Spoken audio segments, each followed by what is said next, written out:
Malalaman na ni Tanggol ang lahat ng dahil kay Marites at di lang siya mismo ang magpakita kay Ramon at magpakilala na siya ang tunay na Tanggol. Lagot na itong si David. At samantala nararamdaman naman ni Rigor na may tinatago itong si Marites sa kanya at hindi masabi-sabi. Suspecha naman ni Rigor na patungkol ito kay Tanggol ang tinatago ni Marites. Samantala hindi naman matiis ni Marites na itago niya kay Santino ang buong katotohanan sa pagkatao ni Tanggol ang siyang dahilan para malaman naman ni Tanggol ang lahat. Kinausap ni Marites itong si Santino at nakiusap din siya na kalimutan na umano ni Santino ang kanyang kuya. Dagdag pa ni Marites na isipin na lang umano ni Santino na hindi na parte si Tanggol sa kanilang pamilya. Subalit hindi naman lubos maunaway ni Santino ang nais ipahiwatig ni Marites sa kanya. Bigla umanong nagbago ang pananaw nito pagdating kay Tanggol kaya't sa pamimilit ni Santino bumigay itong si Marites at tuluyan niyang binasag ang katotohanan sa kanyang pananahimik.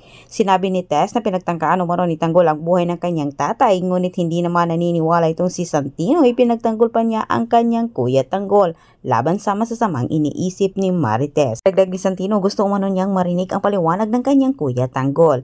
Inaadya na nga ng panahon para malaman ni Tanggol na nagtanim na ng galit ang kanyang ina. Napakita itong si Tanggol kay Santino at nadismaya naman itong si Tanggol sa mga sumbong ni Santino sa kanya.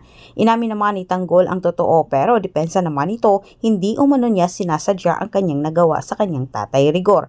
Dagdag pa ni Tanggol isa umano si Marites ang nagtulak sa kanya para gumawa ng masama.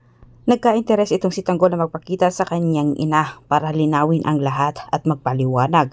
Pero iba ang malaman ni Tanggol sa puntong ito.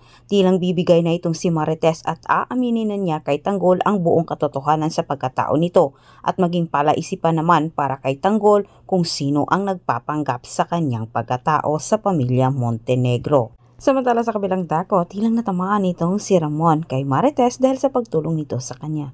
Umaasa itong si Ramon na darating umano ang araw na sila'y magkasundo ni Marites para lalong mabuo itong si Tanggol. Ngunit paano pa dipinsahan ni David ang kanyang sarili kapag malaman na ni Tanggol ang lahat, masabi na ni Marites ang buong katotohanan at si Tanggol na mismo ang pupunta sa mansyon ng mga Montenegro at magpakilala na siya ang tunay na Tanggol. Maraming salamat sa panunod at pakikinig. Antabayanan po niyo ang susunod kong update. Muli maraming salamat at huwag kalimutang mag-subscribe kung ikaw ay bago pa lang sa aking channel.